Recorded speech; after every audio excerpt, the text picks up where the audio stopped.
ಜೈ ಶ್ರೀಕೃಷ್ಣ. ಹರಿಕಥಾಮೃತ ಸಾರದ ರಸಪ್ರಶ್ನೆ ರಥೋತ್ಸವ ಕಾರ್ಯಕ್ರಮಕ್ಕೆ ತಮಗೆ ಸ್ವಾಗತಮ್ಮ. ತಮ್ಮ ಹೆಸರು ಹೇಳಬೇಕು. ಶಾಂತಾಬಾಯಿ ಬಾಲಾಜಿರಾವ್. ಶಾಂತಾಬಾಯಿ ಬಾಲಾಜಿರಾವ್. ತಮಗೆ ಹರಿಕಥಾಮೃತ ಸಾರದಲ್ಲಿ 24ನೇ ಸಂಧಿ ಬಿಂಬೋಪಾಸನ ಸಂಧಿಯಲ್ಲಿ ಪ್ರಶ್ನೆಯನ್ನು ಕೇಳಲಾಗುತ್ತೆ. ಕೇಳ್ಬೋದಮ್ಮ? ಕೇಳಿ. ನಾವು ದೊಡ್ಡವರು ಜ್ಞಾನಿಗಳು ಹೇಳ್ತಾ ಇದ್ದೀನಿ. ಮೊದಲನೇ ಪ್ರಶ್ನೆ ತಮಗೆ. ಜ್ಯೋತಿ ರೂಪಗೆ ಇರುವ 2 ವಿಧ ಪ್ರತಿಮೆಗಳನ್ನು ಹೆಸರಿಸಿ.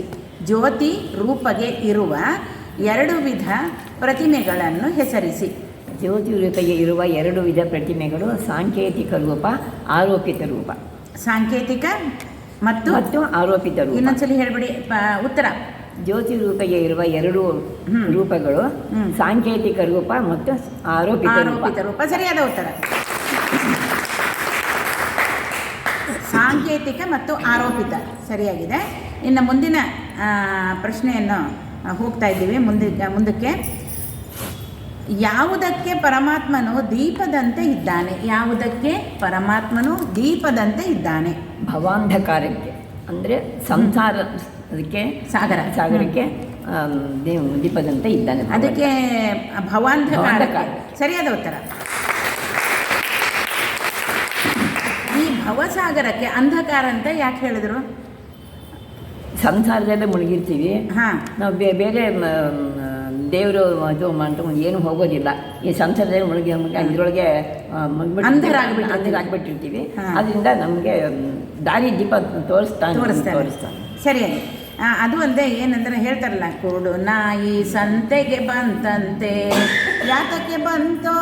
ಕುರುಡು ನಾಯಿ ಸಂತೆಗೆ ಬಂತಂತೆ ಅಂದರೆ ಬರೀ ನೀವು ಹೇಳ್ದಂಗೆ ಭವಸಾಗರದಲ್ಲಿ ಮುಳುಗ್ಬಿಟ್ಟಿರ್ತೀವಿ, ಬೇರೆ ಪ್ರಜ್ಞೆನೇ ಇರಲ್ಲ. ಆದ್ದರಿಂದ ಕುರುಡ್ರಂತೆ ಲೆಕ್ಕ ಅಲ್ವಾ? ಅದಕ್ಕೆ ಅಂಧಕಾರ ಅಂತ ಹೇಳಿದರು. ಇದು ನಾವಾಗಿ ಕಳ್ಕೊಳ್ಳಿಕ್ಕೆ ಸಾಧ್ಯ ಇಲ್ಲ. ದಾರಿ ದೀಪವಾಗಿ ಪರಮಾತ್ಮ ಬಂದರೆ ಮಾತ್ರ ನಮಗೆ ಸಾಧ್ಯ. ಭವಸಾಗರದೊಳು ಮುಳುಗುವೆ ಸುಮ್ಮನೆ ಅವಲೋಕಿಸುವರೇ ವಿಠಲ. ಭವಸಾಗರದೊಳು ಮುಳುಗುವೆ ಸುಮ್ಮನೆ ಅವಲೋಕಿಸುವರೇ ವಿಠಲ. ನವನವ ವಿಷಯಕ್ಕೆ ಹಿಗ್ಗುತ್ತಲಿಹ ಮನ ದವಸರ ಕಾಯೋ ವಿಠಲ. ನೀ ಕರುಣಿಸೋ ವಿಠಲ ನಮ್ಮನು ಸಾಕೋ ಪಂಢರಿ ವಿಠಲ. ಈ ರೀತಿ ಮತ್ತೆ ಅವನಿಗೆ ಮೊರೆ ಹೋದ್ರೆ ನಾವು ಭವಸಾಗರವನ್ನು ದಾಟಲಿಕ್ಕೆ ಸಾಧ್ಯವಾಗುತ್ತೆ ಅಂತ. ತಾವು ಏನು ತಮ್ಮ ಹವ್ಯಾಸ ದಿನಚರಿ? ಹವ್ಯಾಸ ಅಂದರೆ ಮನೆ ಹಿಡ್ಕೊಂಡು ಮಾಡೋದು. ಇಲ್ಲಿ ಭಜನಾ ಮಂಡಿ ಮಾಡಿದ್ವಿ. ಸ್ಥಾಪನೆ ಮಾಡಿದ್ದೀವಿ. ಸ್ಥಾಪನೆ ಮಾಡಿರೋದು. ಎಷ್ಟು ವರ್ಷದಿಂದ ಆಯಿತು? 30 ವರ್ಷ ಆಯಿತು. 30 ವರ್ಷದಿಂದ ಏಕೋಪ್ರಕಾರವಾಗಿ ನಡ್ಸ್ಕೊಂಡು ಹೋಗ್ತಾ ಇದ್ದೇವೆ. ಮುಂಚೆ 2 ಇದ್ವಿ, ಆಮೇಲೆ 3 ಜನ ಆಯಿತು, 4 ಜನ ಆಯಿತು, ಇವಾಗ 40 ಜನ ಇದ್ದಾರೆ. 40 ಜನ ಇದ್ದಾರೆ. ಚಪ್ಪಾಳೆ.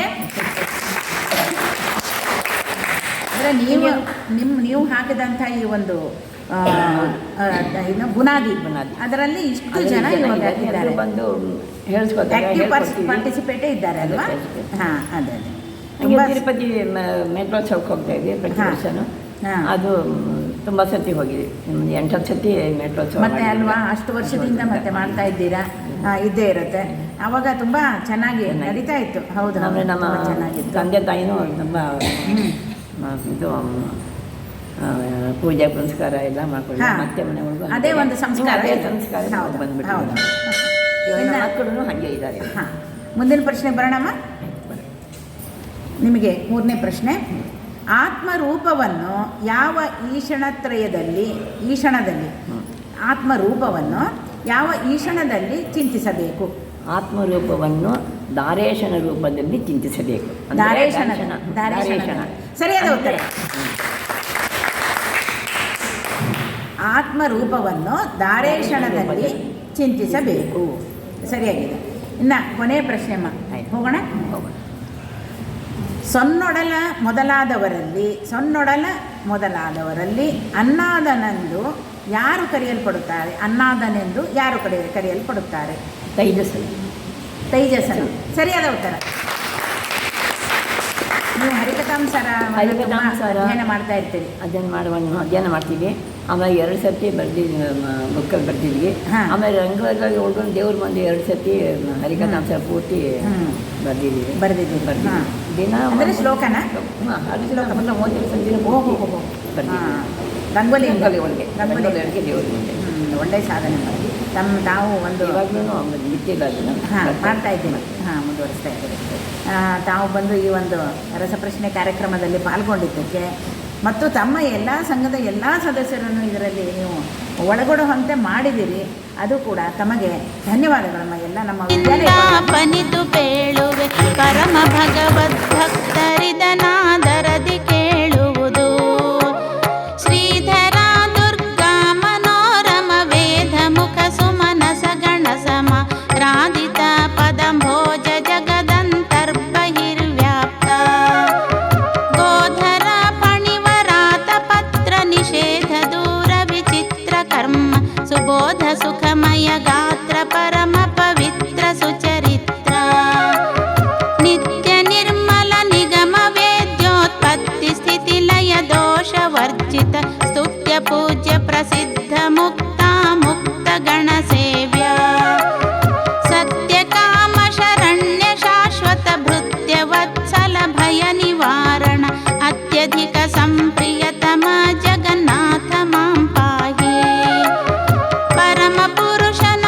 ರೂಪ ಗುಣವನು ಸರಿಸಿ ಕಾಂಬಳು ಪ್ರವಹದಂದದಿ ನಿರುಪಮಳು ನಿರ್ದುಃಖ ಸುಖ ಸಂಪೂರ್ಣಳೆನಿಸುವಳು ಹರಿಗೆ ಧಾಮತ್ರಯವೆನಿಸಿ ಆಭರಣ ವಸನಾಯುಧಗಳಾಗಿ ಗರಿಗಳನ್ನು ಸಂಹರಿಸುವಳು ಅಕ್ಷರಳೆನಿಸಿಕೊಂಡು ಈತಗಿಂತಾನಂತ ಗುಣದಲ್ಲಿ ಶ್ರೀ ತರುಣಿತಾ ಕಡಿಮೆಯನಿಪಳು ನಿತ್ಯ ಮುಕ್ತಳು ನಿರ್ವಿಕಾರಳು ತ್ರಿಗುಣವರ್ಜಿತಳು ಧೌತ ಪಾಪ ವಿರಿಂಚಿ ಪವನರ ಮಾತೆಯನಿಪ ಮಹಾಲಕುಮಿ ವಿಖ್ಯಾತಳಾಗಿ ಹಳೆಲ್ಲ ಕಾಲದಿ ಶ್ರುತಿ ಪುರಾಣದೊಳು